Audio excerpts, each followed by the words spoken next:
Hi, my name is Noah Gift and I lecture at some of the top universities in the world. And in this lesson, what we're going to do is go from data science ideation. So how do you start a data science project? How do you collect the data? How do you explore it, come up with a model, and then bring it all the way to production? So then how do you present it to the executive team in a company? And then later, once it's approved, move it into production. This is something we call MLOps or ML engineering. So welcome, get ready to go, and let's go ahead and go from 0 to 1. Okay, so let's talk through some of the concepts here in doing data analysis, business intelligence, and what is it? In particular, I think I mentioned this before, that a lot of data science workflows that I've seen in industry, and then also that I've seen in education all over the place, they follow this workflow of stage 1 is the ingestion phase. And this is where you would collect your data. So it could be anything from a survey, right? We were just talking about that. It could be a survey. It also could be data that you scrape from a website.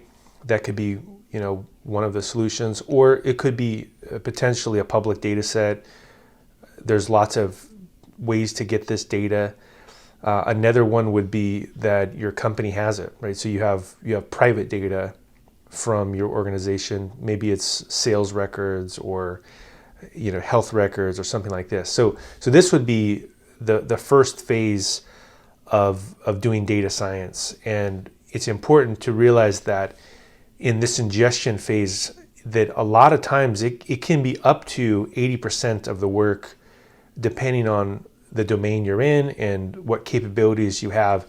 And this is why, in particular, there's a job title called a data engineer that is very popular. And a data engineer can command a very, very high salary. And really, a data engineer is a lot like a software engineer. So we can say, software engineer, but it's a software engineer that does work with data, right? So that's really the key difference here. And so if you're working at an organization and you want to do data science, either you yourself should have some of these skills, or you would need to coordinate with other people in your company to have those capabilities. And so it's a really important point to highlight there. And then phase 2 of data science is the EDA phase, and that stands for Exploratory Data Analysis. And this also is a place where you could spend a lot of time, because you may not actually know what you're looking for until you do some research. And so this really is a form of research, but it's a form of research on data, right? So you're going through, you're looking at maybe the relationship between different variables. You're doing a scatter plot. Maybe you're looking at clustering, which can discover hidden relationships, right? So it's really about the idea of what can I find out that I don't know, right? So it's finding out the answers to questions. And then the third phase is in some cases optional, because not all data science problems or business intelligence problems or business analytics problems require modeling, but some do. And with modeling, this is when you would come up with some kind of a prediction, right? So let's say I want to predict the height. I want the height to predict the weight, right? That would be one form of a modeling relationship. Or I want to maybe discover hidden labels and use those labels for something, or I want to classify maybe whether something is a certain color. These are all types of modeling problems, and this again would be potentially optional for all problems. It may or may not present itself. And then number 4 would be the conclusion. And what's important to know about a conclusion is that in building answers for things, a lot of the part of a conclusion is that you're presenting the data in a way where people can clearly understand what you're trying to tell them. And so if it's an executive in a business setting, it may need to be summarized in a very small and succinct way. So it could be that you need to have a firm conclusion that says, I found X, so you found this, and you show the data, and we want to recommend Y. And that's really the essence of doing a conclusion. And let me dive into this a little bit more and be very specific about this. So if we go to the conclusion again, I think this is one of the most misunderstood aspects of doing data science in terms of a business setting, is that a lot of times, let's call the right focus. This would be correct focus, and then we can also have incorrect focus. And in a correct focus for your presentation, it would be human readable, right? So it's presented in a way that most people could understand what you're trying to tell them, right? It doesn't have a bunch of jargon and graphs that are hard to read or very technical. Also, there's a very specific conclusion that you've found. So it could be, our research discovered this. Our research found, and then you say exactly what you found, ... and then you can say that if you want to look at the data, and you should provide the data, someone can reproduce what it is that you found so that you're not spreading misinformation. I think this is an important aspect of presenting your conclusion, is to be very specific about how you came up with your research, right? If you say, I found that when you eat an orange, it cures, the common cold, right? That needs to be backed up by research, and then you need someone to be able to look at your research and then reproduce it. You don't necessarily need to put it in the report. You can just put that as a footnote so that other people can find it out. And then another thing to point out in terms of presenting your conclusion is that you have a recommendation. So you could say, again, our research found X, and then you say, our recommendation is Y. And then you give a specific recommendation, because if you don't recommend something, then why would a business executive have you come into their office, right? If every time you come into the office, you just say, we found some interesting things, right? And then the executive might say, well, what do we do about it? So, well, we don't know. We just found some interesting things. Then why would why would you go to them and even have a conversation? Maybe you would just send those interesting things to someone else in the company, and then they could come up with a way to use the information. So really, it is important to say what our recommendation could is when you're presenting things. So in general, this is a small presentation. So I think most executives want you to get to the point and say what it is you're going to say in, let's say, 3 to 5 minutes, and it's human readable.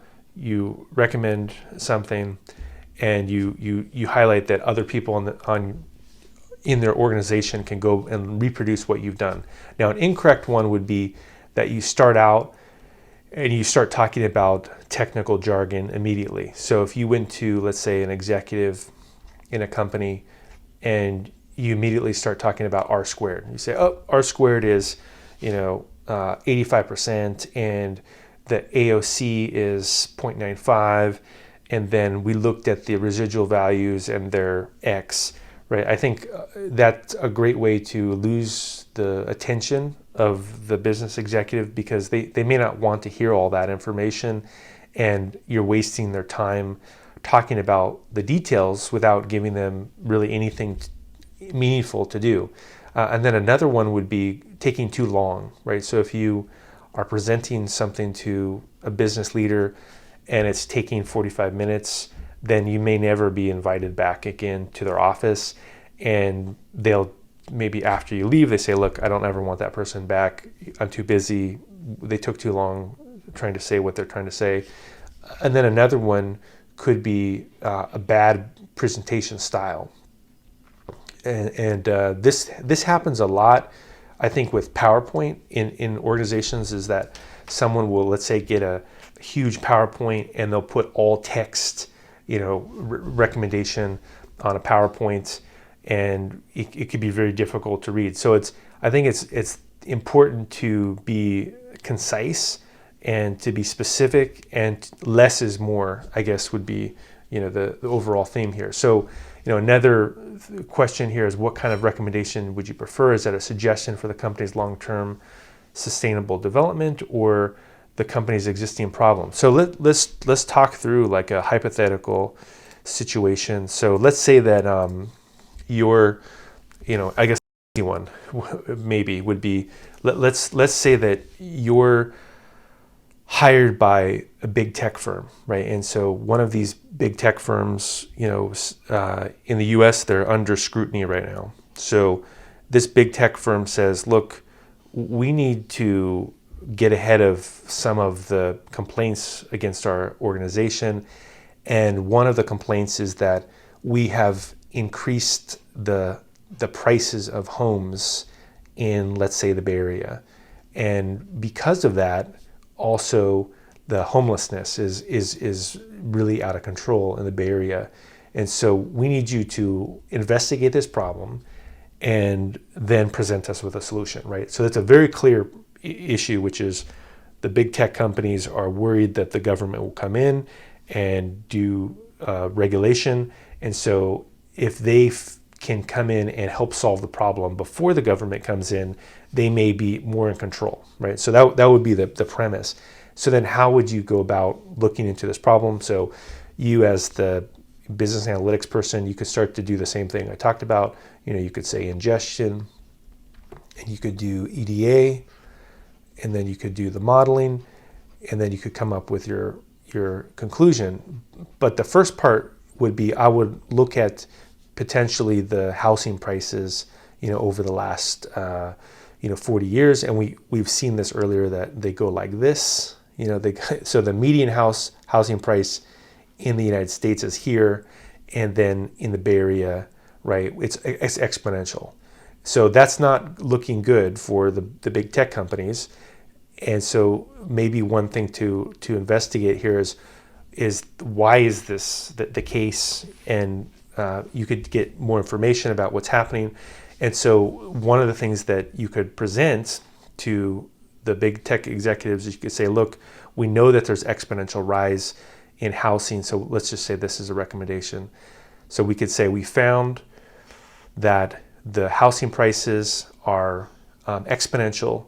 And so we need to basically create more supply so that we can diminish these exponential rise in housing. And we need to make a transformation, right? So that it stops being exponential and it flattens out, so that it's a very small linear growth rate. And so how would you do this?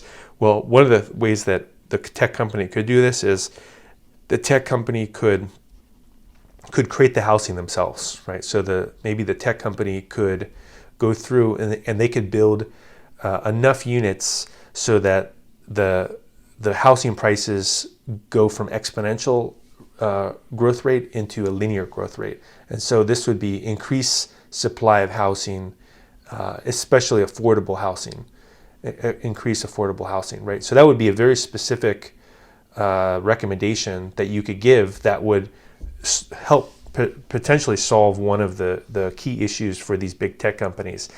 And then they really like what you did. And so they say, okay, great. Well, I think that could help, right? We could dramatically increase the supply of affordable housing by just doing it ourselves, right? And because we think the fine we get from the government for being part of the problem of homelessness could be solved by us, on our own, taking care of the problem. So what other problems could this big tech company ask for help with. Well, another one we know in the United States in particular, there's a big problem with monetizing misinformation. So the big tech company could come to you and say, hey, you did such a great job on the homelessness crisis, so we would also like you to investigate the monetizing misinformation, right? And so we know that these big tech companies are making quite a bit of money by monetizing very easily disprovable information. And they know that potentially that if they don't do something about this, that they could be regulated, they could be broken up. And so they want you to come up with a solution. Now, the problem is that this makes the company a lot of money, right? So in fact, we know that misinformation makes more money than information. So there's also that problem, which is, well, we don't want to lose money, but we also know that the government could come after us. And so what could we do? So you, again, go through this phase here and you say, okay, let's look into this. What could we do? Ingestion, EDA, modeling, conclusion. And so maybe what you can investigate is two things. So the first thing that you can investigate is, well, could we replace that money that the tech companies are making on misinformation with something that's helpful to society instead of harmful to society? So can we find another revenue stream? And maybe one of the things that they could do is, instead of misinforming, they could educate people, right? So we know that there's a huge market for online education, and it's growing. And so potentially they could get out of the misinformation business and they could get into the education business. And maybe they could provide tools that could help companies, help education institutions, provide good learning experiences, maybe have people that typically couldn't afford to go to college, they could do online degrees, right? So that would be the first thing you present. You say, we did the research, we found out that yes, we these big tech companies, which we're part of, are causing a lot of misinformation, and we're probably going to be regulated by the government if we don't fix this quickly. But we also like the money we're making, so we're going to replace that with the education tools. So that would be the first recommendation.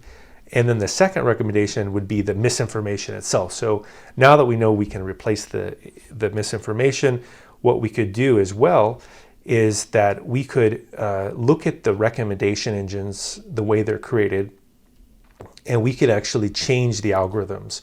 So currently, the algorithms are really a black box, and they're basically whatever increases engagement, that is why someone goes to these recommendation engines.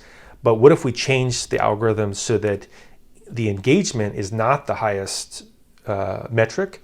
Instead, what we could do is we could focus the recommendation engine on quality of information.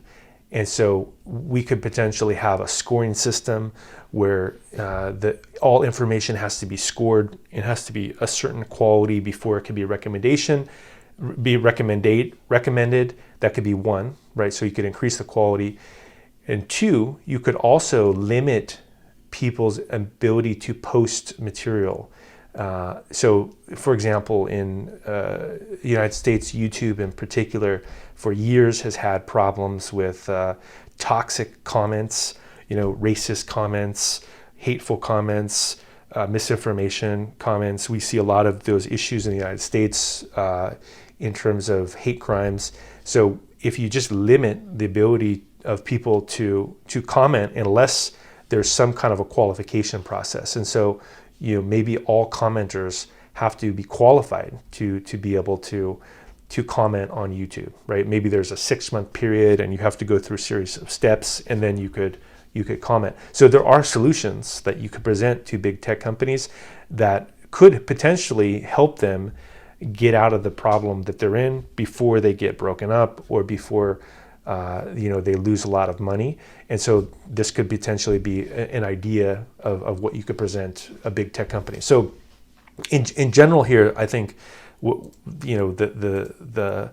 workflow here is that with business analytics and data science is that it has to be really specific, right? So you have to use data at the beginning as the metric, and that feedback loop has to be the start of your recommendation, right? It has to be actual data, not someone's opinion.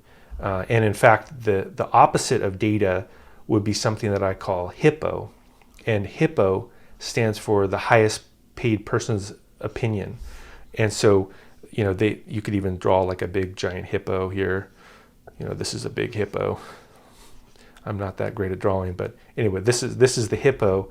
And if you go to many poorly functioning organizations, they have the boss, and the boss has an opinion, and that's how everything gets done. But that is in direct opposition to a data-driven approach. A data-driven approach says the opinions are really not important. The data is what's important. Then once you look at what the data shows you, then you go through and you be very specific about the recommendation. And again, like using the example of the tech companies in the United States, we'll see what happens. But I think if I was working for one of those big tech companies, I would be very specific about what I recommended to them and say, look, something's going to happen. I think people are very upset about misinformation and about they're also very upset about the hate crimes in the United States. These are real problems that need to be addressed, and a lot of this is happening online.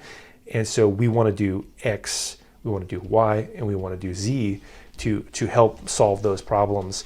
And I think that's the power of using data science, using business analytics, is that you can make the world a better place versus make the world a worse place. And it really is a power that data can solve, right? Is if you it's actually very similar to thinking about energy, right? So we know that there's a problem globally with rising climate temperature, and so there's lots of things that can be done about that. And if you look at the energy, that there is there's maybe two forms, right? So one form of energy, you're basically using fossil fuels. So this is combustion based, and so the combustion based energy is cheap, but it has the problem of also causing pollution, right? So we know that anytime you explode something, it creates exhaust, and pollution actually kills people in terms of lung cancer. It causes asthma, things like that. And then also it could increase the CO2 level in the atmosphere. And so an alternative to that would be clean energy. And then the nice thing about something like clean energy is that you have no emissions, right? So potentially people can breathe easier, and also the clean energy does not increase the CO2. So no CO2, and potentially it's free, right? In some cases, it's close to free, because if you have wind power or sun power, it's coming from the environment. And so in a way, you could say this is low tech, right? This is low technology. This is not sophisticated, and then this is high tech, right? So this is for the sophisticated kind of energy. The future, it would be doing things like clean energy. So the same concept can apply to data, right? So again, if we look at these big tech companies in particular, and we look at maybe the same kind of an approach, is that we have essentially bad data or misinformation is one form, and then we also have the truth. So we have two kinds of data that we can present to people. In the case of the United States in particular, they have been focusing on creating misinformation. And a lot of the last several years, you see that this is essentially bad data, right? This is maybe equivalent to a fossil fuel, right? Is that it's harmful, it causes many problems in society. But what if instead you use data science and you actually look at the real things that are happening, and you use research, and you come up with modeling, and you do high quality information.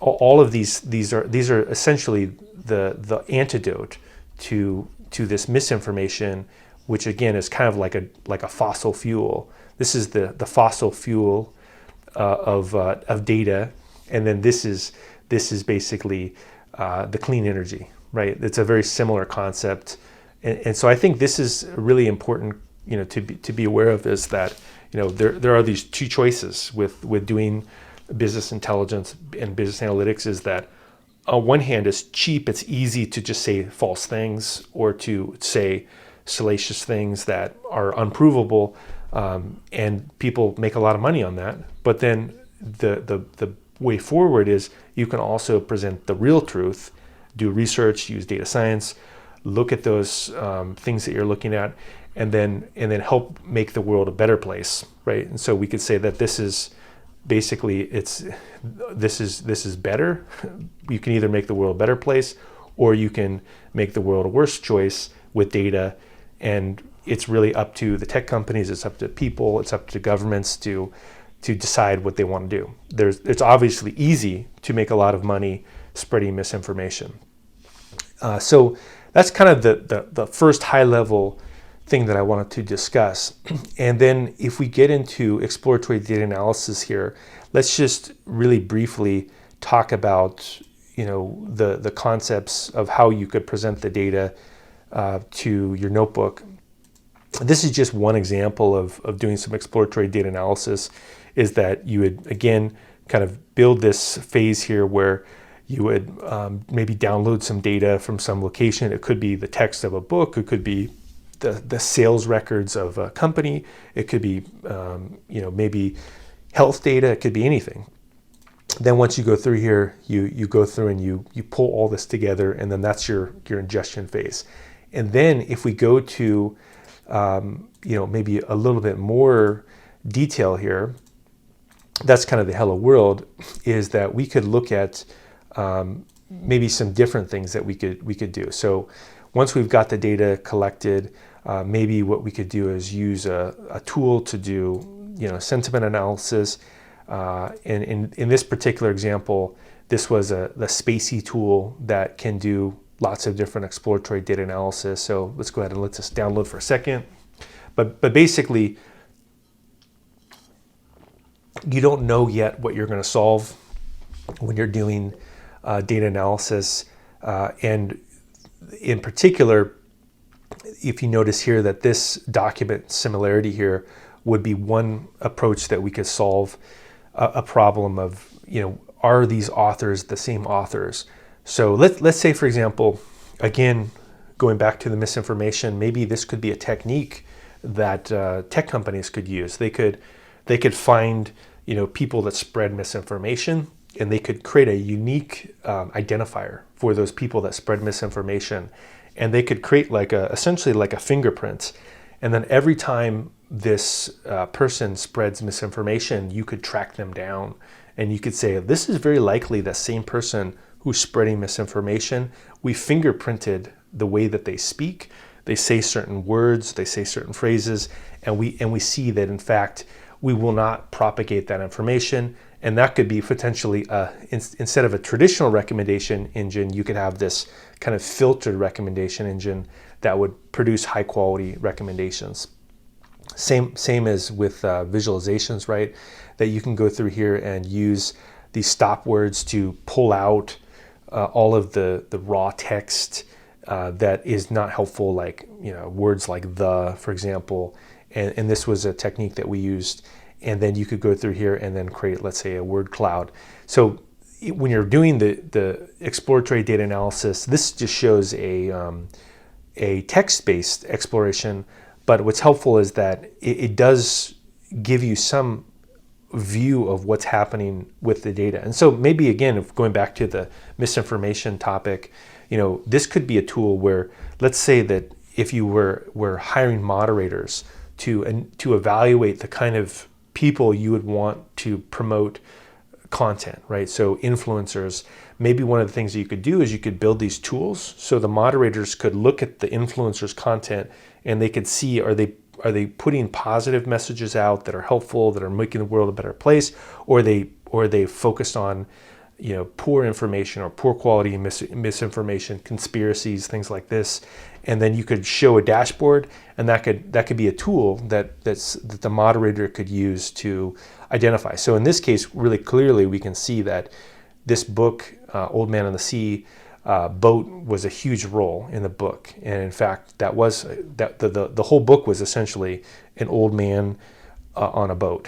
And so you can see that this does very accurately tell you what's going on. A shark also played a big role. The sun played a big role, right? So visualizations can really be helpful in terms of exploring the data. And then also, you can do things like plot things with traditional tools like Plotly. So that's really the idea with exploratory data analysis, is to kind of hop in and get more of a feel for what's happening with the data. So let me go really briefly to another notebook that I have recently that I think could be helpful to look at. So this is a notebook that I will go through here. So let's say again that I want to tell a story with data, and if I go to this particular notebook here, we can see that I again start with some idea, which is that I want to discover some information about intermittent fasting. I've heard lots of things about it. Can it be healthy? Does it let us live longer? There's definitely research that talks about this. And in particular, I look at these different styles of intermittent fasting, and I look at a graph of let's say, a person's data, and we say, look, this is all very good, but I want to dig into it myself. So how would I dig into it myself? So what we could do is in fact look at the data that someone provided for us. So the traditional exploratory data analysis approach would be that you would open up a data frame here, and I can see all the observations. And in fact, what I could do as well, what I think is a very important thing to look at when you first pull in a data frame, is to look at the shape of the data. And I think this is something that sometimes it's easy to forget to do, but if you type in df.shape, you return here, what's nice about it is it really quickly tells us how many observations the data is. So in this case, there's 1,013 observations, and then what are the columns? And so basically I have two things, right? I have the date and I have the weight. And then the first thing that I would do in this case, because we know it's a date, is I could create an index so that I could graph the date data. And then if I look at the columns, I could get more information about those. And then in terms of the numerical statistics, because there's only one numerical column, we can run the df.describe. And a few things that are important to point out about it is that the mean is the average. So, and we know that the average is influenced by outliers. So what that means is if there was a very high weight on one end or low weight on another end, that this would most likely be influenced by outliers. So a lot of times the mean or the average is not the best representation of the middle value. Instead, the 50% or the median is most likely the better value to look at. So in this case, we can see that maybe the median value for weight was 224.5 pounds. So maybe that's the weight that this particular individual should be at, right? That's a good weight. And then the standard deviation, what this shows is that in general, how much of a difference was there between different observations, right? And so we can see here that basically there's roughly about 5 pounds difference between different observations across the data set. And then these other values here would be min, this would be the lowest recorded body weight, max would be the highest recorded body weight. And so these are all things that can be helpful in just thinking about the data before you come up with a conclusion. And then in terms of box plot, the core idea here is that this range here that you see in a box plot will show you where really most of the action is happening in the data. And these are all potentially outliers. So maybe they're not that important to consider, that really it's this range that's important to consider. And then another thing that people can do is do this distribution plot. And all this does is it's a histogram that shows you essentially all of the observations, where they mostly lie. And you can see that most of the observations are right around the median, right? So you can see that this is the middle of the bell curve. And you can see that this is something called a normal distribution or Gaussian distribution, which is that the majority of the values are in the middle, and there's some observations to the left and there's some observations to the right. And then if we look at a time series plot here, you can see that in fact it shows you a different view of the data. So with exploratory data analysis, my recommendation is to use these different approaches, look at the raw statistics in numerical format, look at the distributions with, let's say, a histogram, and then also do a time series plot. They're all different ways of looking at the same data. And so we can again look here and say, okay, it's interesting. We see that there's periods where things are maybe the same, but then there's periods where the weight goes up. And in fact, one observation that I can see here as well is that whenever and this is actually something that happens in data sciences, whenever you're observing something, notice that there's less of a variation between the body weight. Like things are relatively close, but then when there's large gaps where the observations have diminished, that the weight increases. So what this could be is there's a feedback loop of when you're weighing yourself constantly, that you're more aware that you're eating too much, and when you're not weighing yourself, you're less aware. And so this is one of the feedback loops that's positive in terms of data. And then if we look further here, we could look at other data sets, right? And so this was an example of some baseball data. And if I want to look at this baseball data in particular, I could pull this in and we could say, okay, well, what do baseball players look like? Let's see, is it similar? And this particular person, what are their data sets look like compared to these Major League Baseball data sets? And in fact, you can see that for Major League Baseball players, their average weight or their median weight is 200, so much less. But what you could do is if we looked at the median weight here by the position, could we find a particular position that's similar to the last person? So in this case, we see the designated hitter is actually very similar. Look, 224 pounds was the median. We go back to this value, we can see that there's, in this terms of median value, 224 pounds and a half, right? So maybe this individual is similar in terms of the median weight because of the build of the person, right? So there's different types of players in baseball. There's some players that are faster, and so they're smaller. There's some players that only focus on power, so they're a little bit bigger. And that's maybe something we can see here, and you can further look at the data and plot that out if you want to. I don't know why that chart's not working, but not that big of a deal. And then in this particular chart here, you can also do faceted views. So we know that there's these different positions, and what's nice about faceting the data is that it shows you that even though there may be an overall trend, that by categories, the categories are slightly different. And so we can see that in the case of, let's say, the second baseman, that there's more of a very mild linear relationship between the weight and the height, right? Because we know the height is at the bottom here. And so that there isn't like an extreme amount of weight or an extreme amount of height. But then if you look at potentially the designated hitter again, you can see that the linear relationship goes much more heavy, right? So that there's different relationships. So why would we care about this?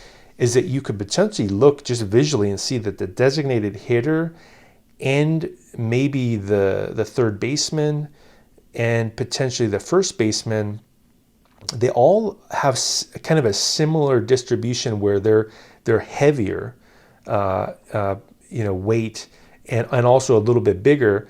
And then we can see that the shortstop and the second baseman are very similar, right? Position. If you look at them visually in baseball, these are very fast baseball players who have to be, quick, and they're a little bit smaller.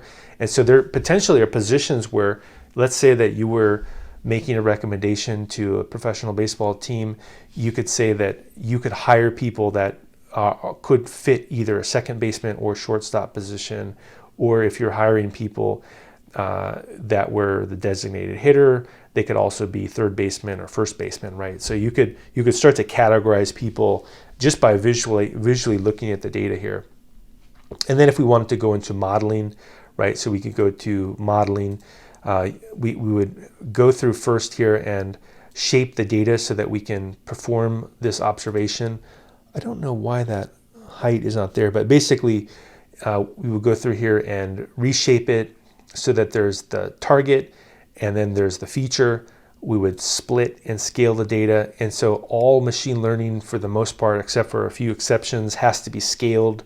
And the reason for this is so that outliers don't distort the prediction value.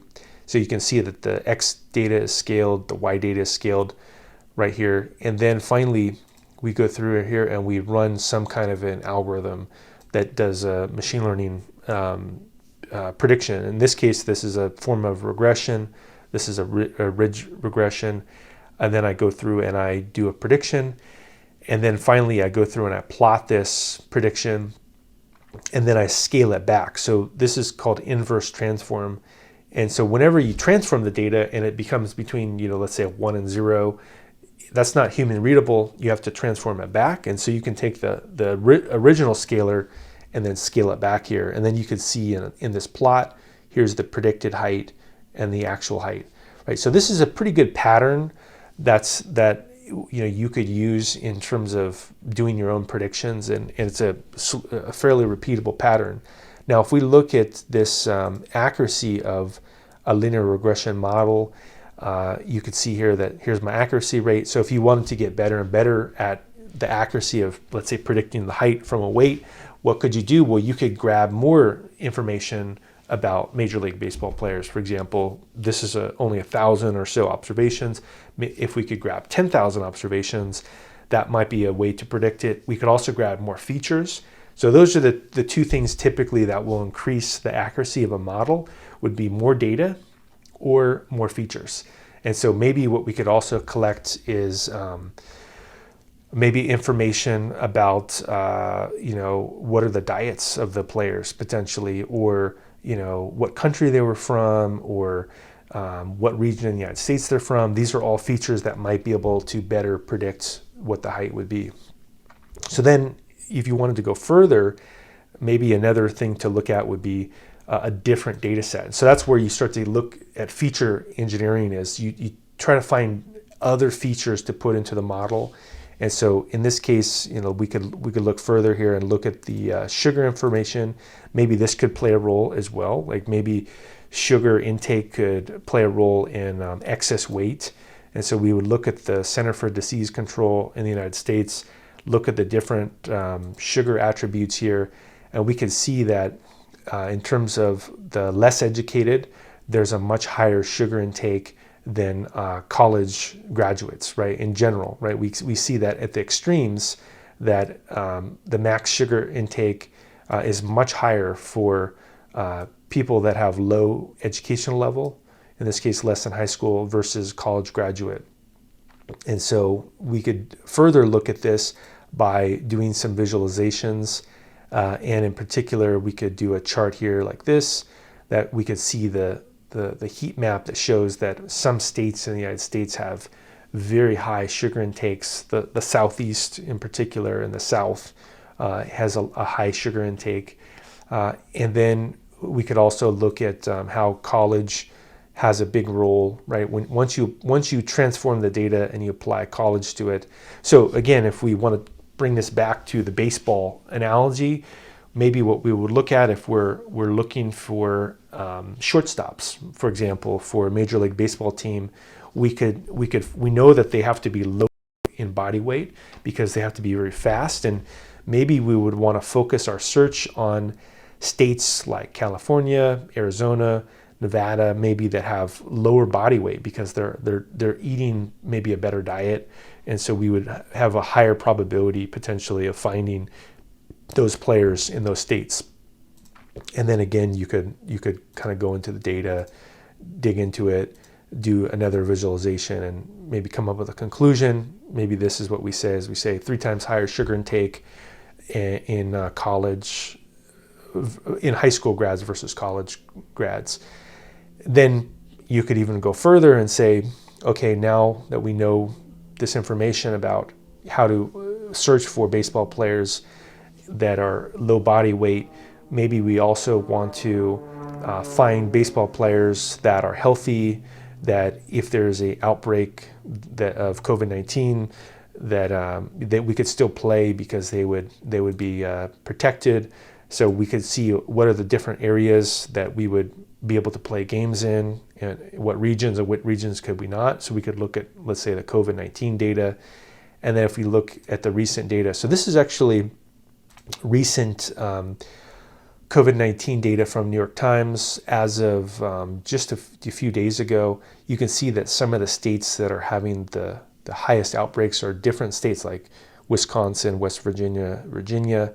We could look at the columns, look at the shape again. So this is something I always do, is I want to look at the shape of the data so that I can see what I'm dealing with. And we see that there's 21,000 observations, and there's 5 columns that we can look at. And so if I go again here and I do the exploratory data analysis and we look at a scatter plot, we can see that in fact there are some cases where things are still exponential.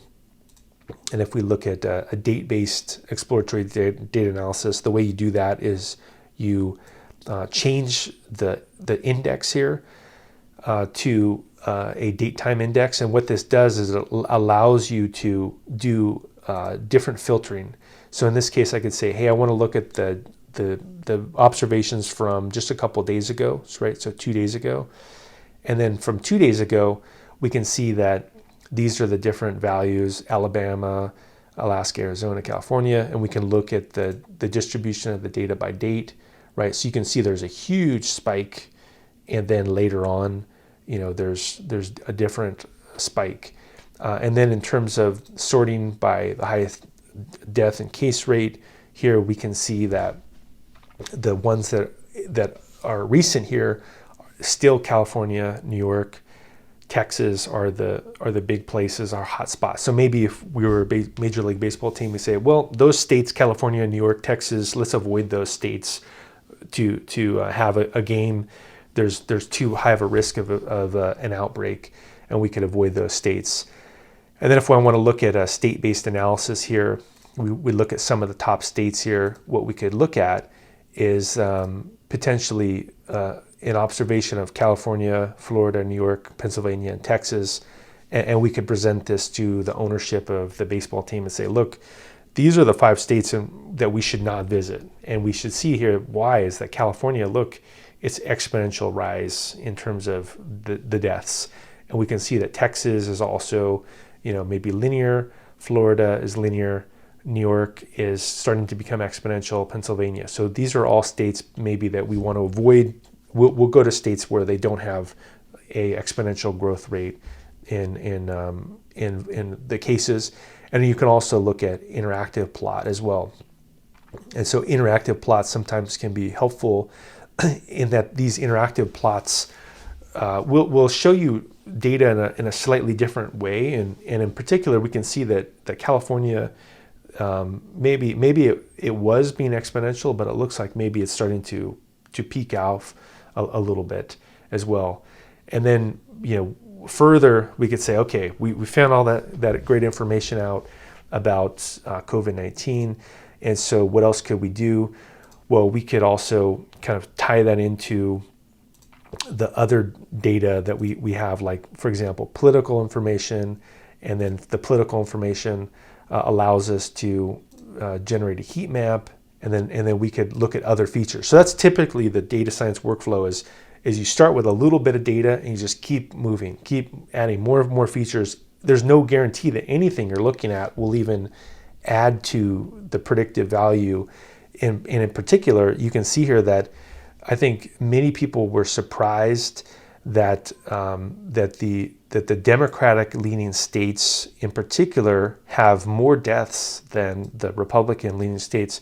And as just a general rule, the lockdown was that most Democratic-leaning people were supportive of people being locked down, and then most Republicans did not want lockdown. So then the opposite happened. So then that could be something that would be need to be studied further from a data science perspective. Like why is it that what we thought would happen wouldn't happen? And then later we could say, well, let's further look at things by region, and let's get into these housing prices. And if we go into, for example, the Zillow data, and I grab some recent housing prices, we can see that if I clean things up a little bit by renaming, adding the zip code, that I can look at the median prices in the United States. And if you look at the median prices, they're relatively affordable, I think, for many Americans, right? It's a $180,000 house. Maybe the mortgage payment would be, let's say, $800 a month, right? So that would be affordable for many Americans. But then if we look at other regions, like the places where the big tech companies have been, that I think I need to add import cufflinks as CF, that they have caused definitely some issues in terms of potentially socialized capitalism, right? Where the rich get richer and the poor get poorer. So we see that the regular Americans that live in places outside of the tech region, nothing happened to their home prices. But in the tech region, we see there's a huge exponential rise in prices. And in fact, if we cluster here, what we can see is that there are some very unusual patterns happening with the United States, and in particular, we call this the socialism for the rich, is that we give the most amount of resources to people that already have the resources in the United States, and in particular, these high-cost regions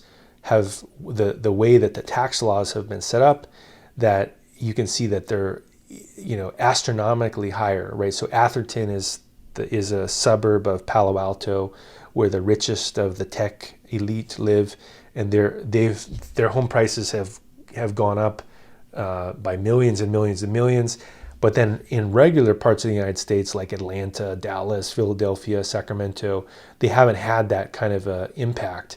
And so that again could be something that maybe these tech companies, if you're working for them, you could say, look, I think that people know now that we've been making the rich even richer, and we're making the poor even poorer. And so what could we do? We could prevent this rise in housing because it's causing lots of ill effects with society, homelessness.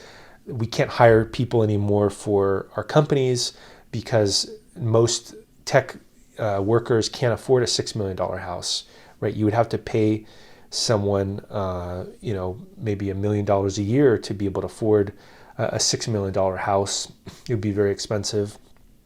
And so, again, these are all different things that you can do in terms of data storytelling. So that's maybe a review of some of the things that you could cover.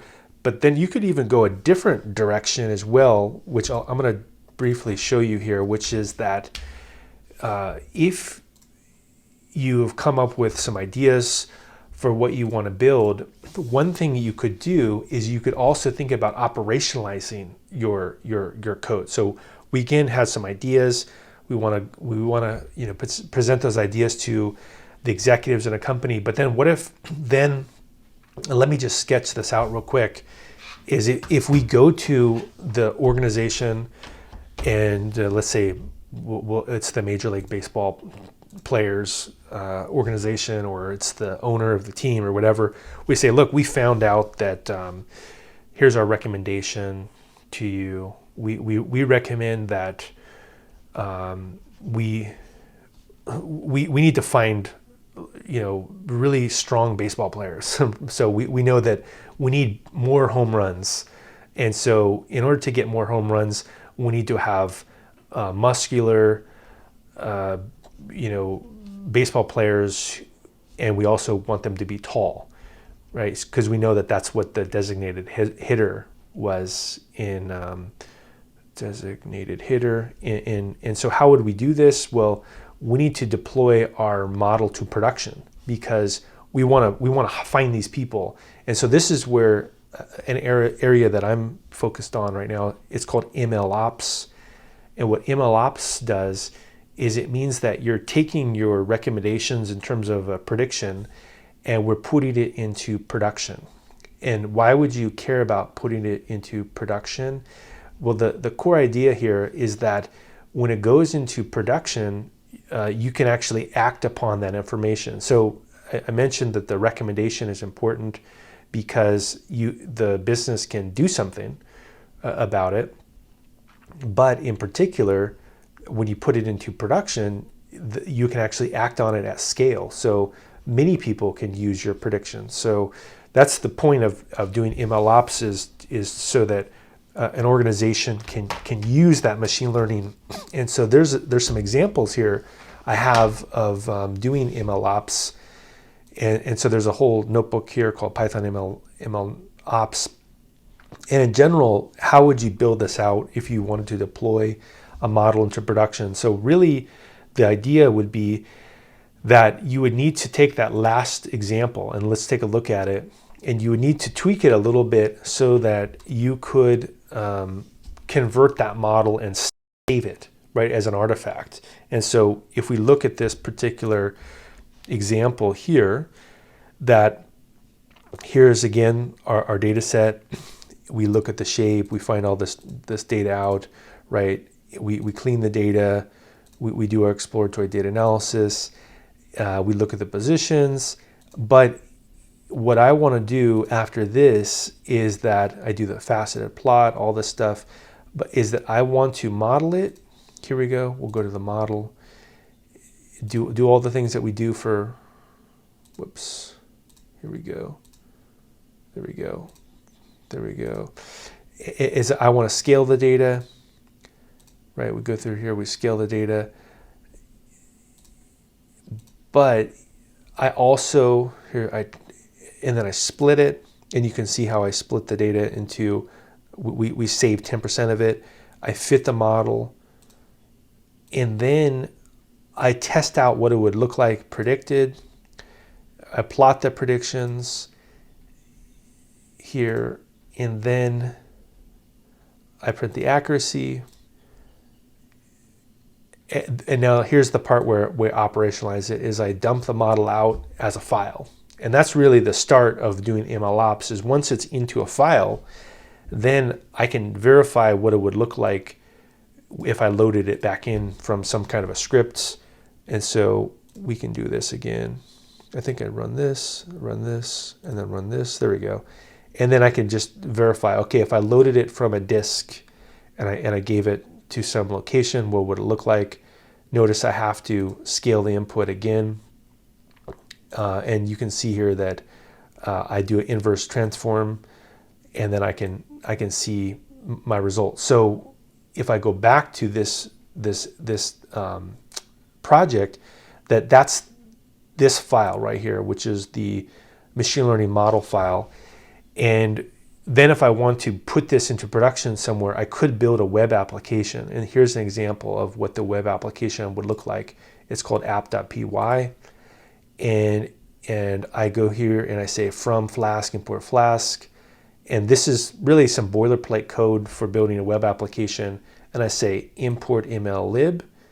And I have a library that I wrote that allows me to do the same thing I just did in the notebook, but I do it inside of some code. And then I build out a prediction that looks like this. And so this says app predict, make a request to it. And then now I could put this into production and someone could make predictions. So we could actually take a look at how to run this real quick. Let me just show you this MLlib library real quick. So if we go here and we look at MLlib, you can see that basically the main parts are that I took the data that's right here and I trained the data inside this notebook.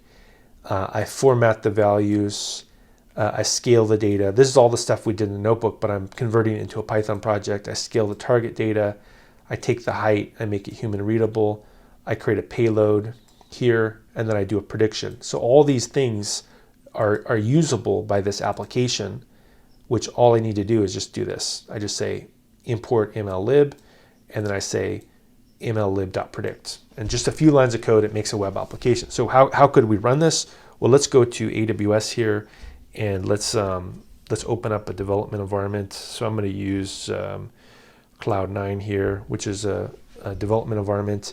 If I look at this Python ML cookbook, I can open this up, and we can take a look at how this would work.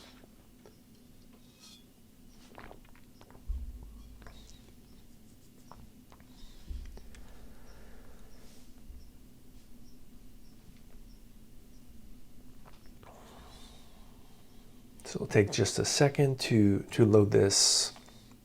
So what we can do here is I have a virtual environment sourced.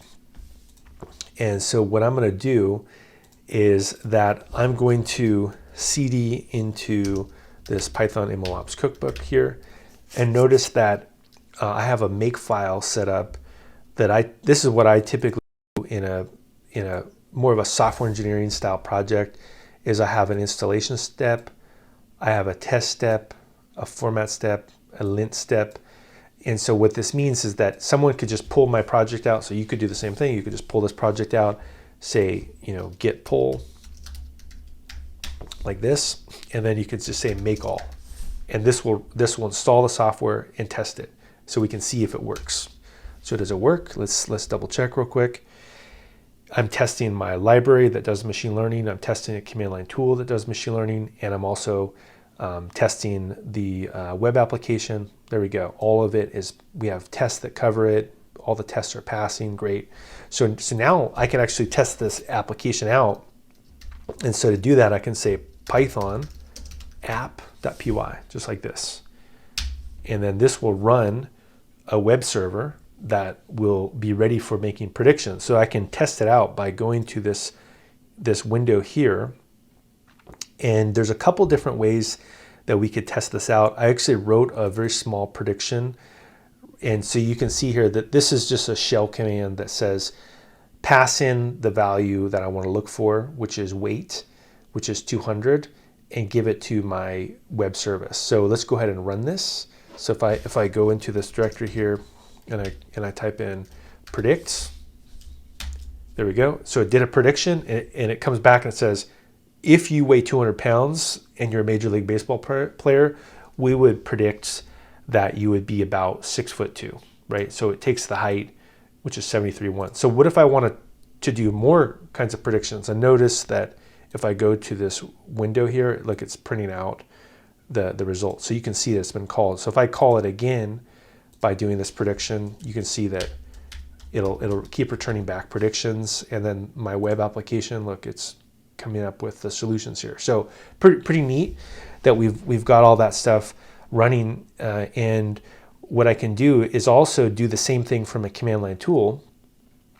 and I can make more predictions. So I have a command line tool here that I wrote called utils CLI, and let's take a look at it real quick.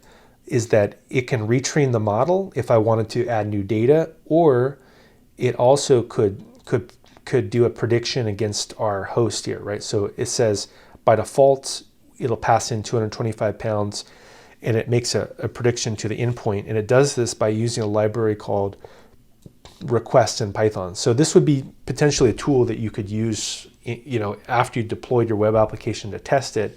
And so let's go ahead and do this. We'll say utils predict. And so I'll go here and I'll say utils CLI, and I can say -- help. And notice that it says what the command can do. It says it can either retrain the machine learning model or it can do a prediction. And so what I'll do is I will go through here and I'll say predict, and we'll do weight. And this time we'll say 300 pounds. A really huge baseball player. What would they look like? There we go. We can see that if a baseball player weighed 300 pounds, maybe like Shaq, who is the basketball player, they would be more like this, right? They would be 6'8", and their height would be 79 inches. But what if the baseball player was 150 pounds? What would they be? They would be more like 150 pounds. So this is making an API call to our web service. And so again, what's helpful is once you've gone through this whole process of coming up with your model, unless you deploy it somewhere, it's less useful, right? Because people can't do anything with your machine learning model. And what's nice about this is that I could now give this to other people in my company, and then they could help create things. Now, this is just running locally though. So this is potentially only so useful because you would potentially want to deploy it to the real world. And so one of the ways that you could deploy it to the real world is that you could use a service called Lambda on AWS. And this is just one example of how you could deploy something. But if we go to AWS here and we go to Lambda in particular, I've deployed the same application here, which is called ML And if we go to functions, here's our application. And we can see that if I wanted to, I could actually call this as a web service. And we click here, you can see there's some details, and here's my prediction. So then this could be an endpoint that I could actually call and make predictions against. I could also test it this way, right? So I could pass in, here we go, here's the weight. Let's go ahead and invoke this. And you can see that this endpoint is actually working in production. It has to wake up for a second, but it'll work in production. I think you have to invoke it a couple times before it wakes up. But in general, the core idea here is that it's one thing to come up with a data science project. It's another thing to put into production. And let's just maybe summarize everything here so that we can wrap things up. So the workflow in most companies is that they will initially hire the data analyst, the business intelligence person. We can call this maybe the life cycle of machine learning. Would be that phase one is that you say you have a problem that you want to be solved, right? And so the initial thing is you have some people here, and then they do the data science, right? And so you would go through and you would grab data, you would do things with it. So this would be ingestion potentially, ingest the data. Then you go to the EDA phase, right? So what is it that I can actually know? You look at the exploratory data analysis. Potentially then you come up with some kind of a model and even present this. After you've presented the model, you would go through and you come up with a conclusion to the organization. But that may not be enough, right? Let's say again the conclusion is, we need to find large baseball players because they'll hit lots of home runs. But then how do I know this? How can I actually do anything with it if it's just the idea is sitting in my company? And that's where the operations phase comes in, which is the final phase, is the ops phase. This is called MLOps. And this means that I've actually put it into production somewhere so that other people in my company can actually use the data. So this I think is not necessarily what a business analyst would do or a business intelligence person would do, but if you are focused on that, you would be more focused on this part of the problem. But it's just important to know. So we'll just say would be business analyst, is that you may need to partner if you don't have these software engineering skills with a software engineer to let them operationalize your machine learning model so other people can use it. So this is just the whole life cycle of what I would call MLOps. And this is a really hot topic right now.